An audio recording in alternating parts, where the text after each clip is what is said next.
excited about the win at Missouri. Anytime you can go on the road in the SEC and get a win, I think that helps you come March. Thought we played really well defensively. We did a good job on Brown, getting in the gaps, making them kick the ball outside. We got to get better in transition. We got to start making free throws in order to continue win games on the road.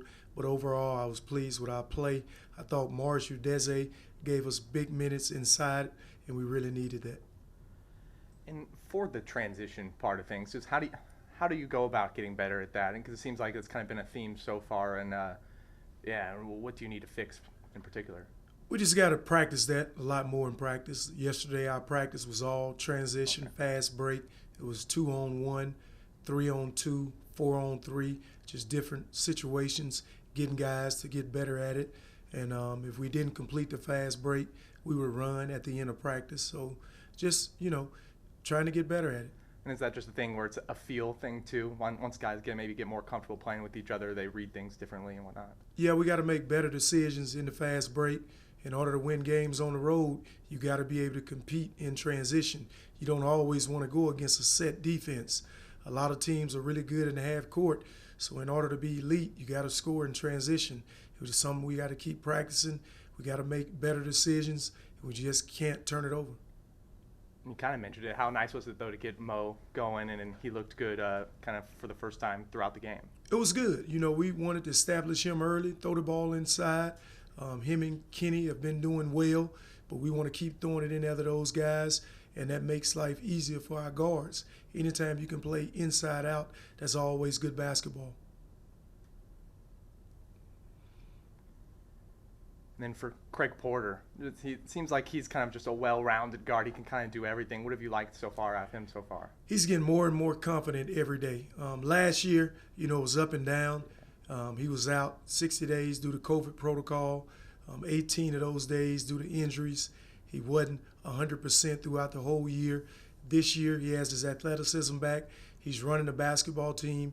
He make other players around him better. He's an elite defender, elite rebounder, elite shot blocker. He's playing tremendous basketball right now.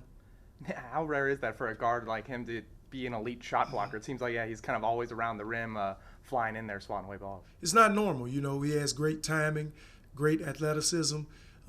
He's got great timing when he's chasing guys down on the fast break.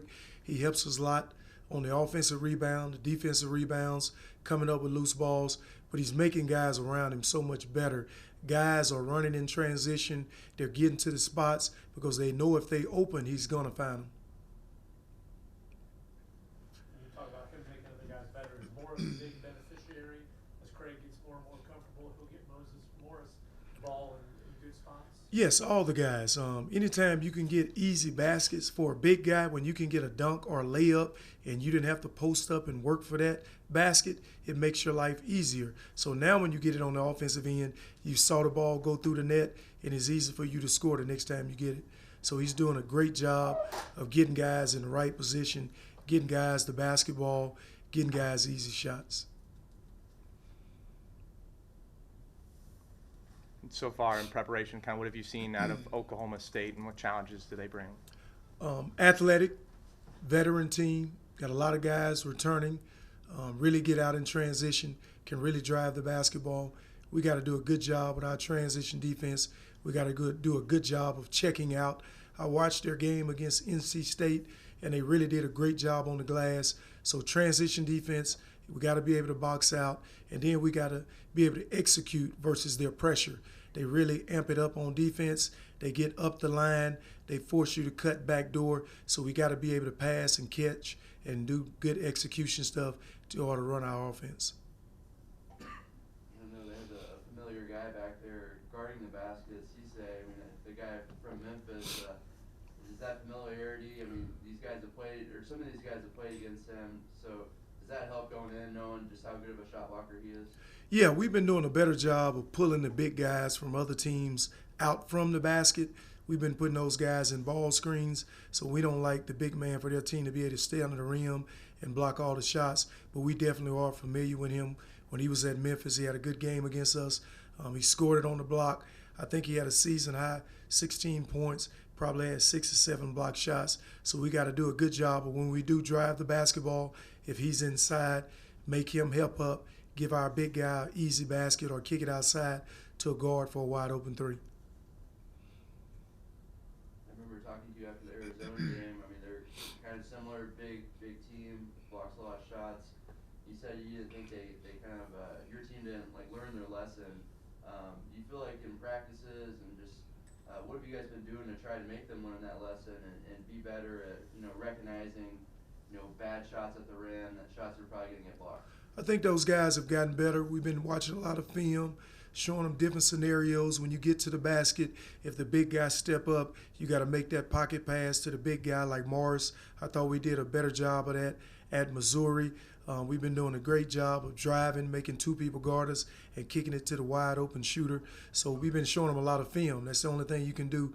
You can see it in practice, you can talk to them about it, but until they see it on film, that's the only thing that helped. And we've been showing them a lot of video last week.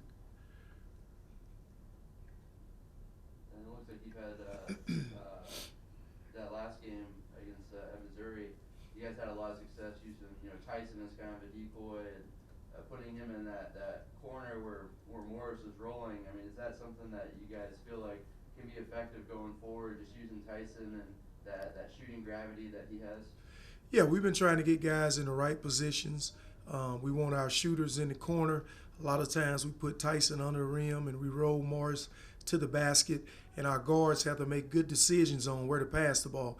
If Morris is open, throw it inside. If the corner guys are helping out, throw it to the guy in the corner for 3. If they're sagging off Tyson, give Tyson a wide open shot. So it all comes down to our spacing, and I felt that game we had better spacing overall. And just the challenge of going back-to-back on the road, just how big of a game is this for you guys? Kind of one of those swing games that could look good in March, right? Yeah, huge basketball game. Oklahoma State always has a great basketball environment. It'll be our first time this year going up against a team in the Big 12.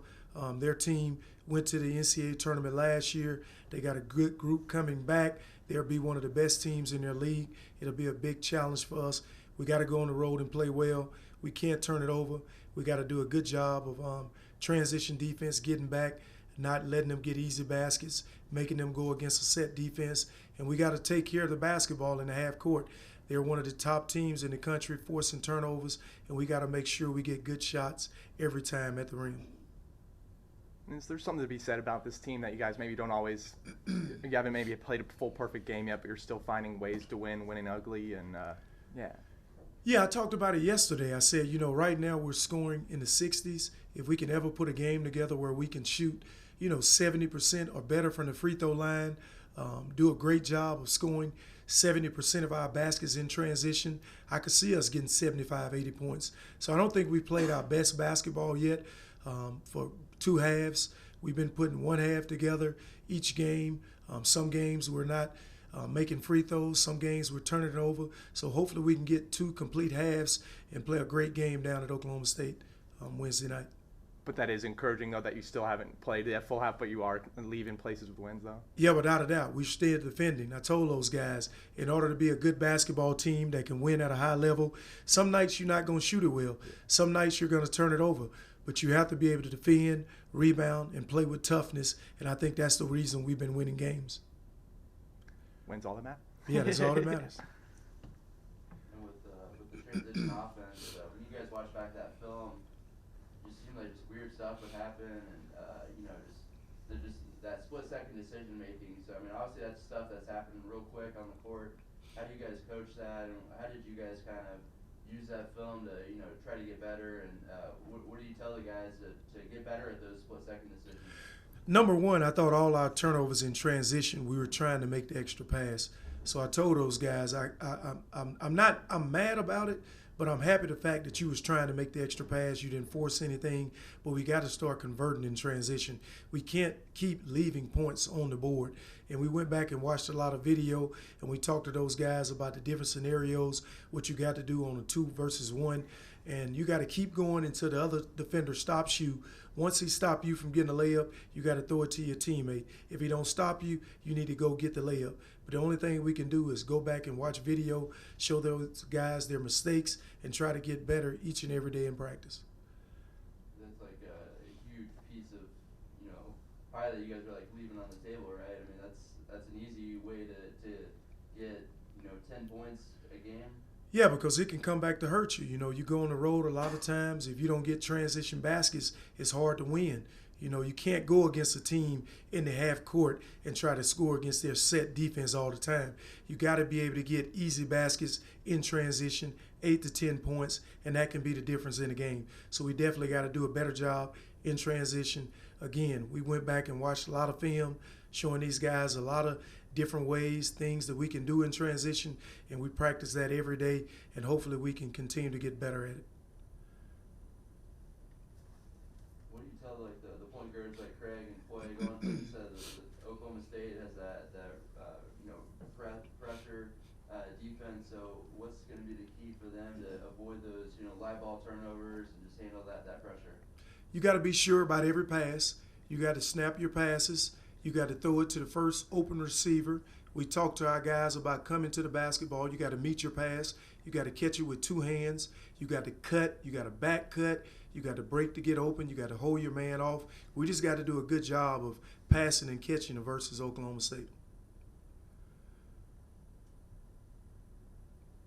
And then I thought this last game, kind of showed the potential of the five rotating those two guys. Is that just a lot of potential right there with Morris finally getting it going, and then Kenny? I mean, I know he didn't hit 3 last game, but do you like that 1-2 punch? That could be a strength of this team. I'm very confident in both of those guys.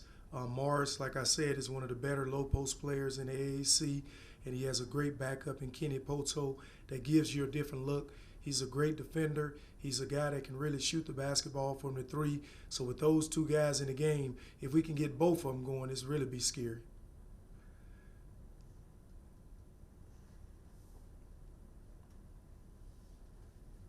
Then I guess last one, just with someone like Ricky. I mean, it just seems like he's obviously so athletic, and he's kind of been one of those guys that struggle in transition. So what's something that could unlock him? And it just seems like he should be like really good in transition, where he can use all that athleticism. So what's the missing piece there? Yeah, when Ricky's in the game, we normally don't run like a fast break offense. It's normally push and play, and we allow him to do that because most of the time he get a lot of rebounds. I told him he got to start doing a better job of taking care of the ball in transition. He's one of those guys that can really make plays in transition. I brought him in, and we just showing those guys a lot of film. But I continue to tell him to be aggressive, just take care of it, and make sure you're making the right plays in transition because he's a weapon. He's a guy that can push the ball really hard in transition, and he can come up with big baskets. We just got to limit his turnovers.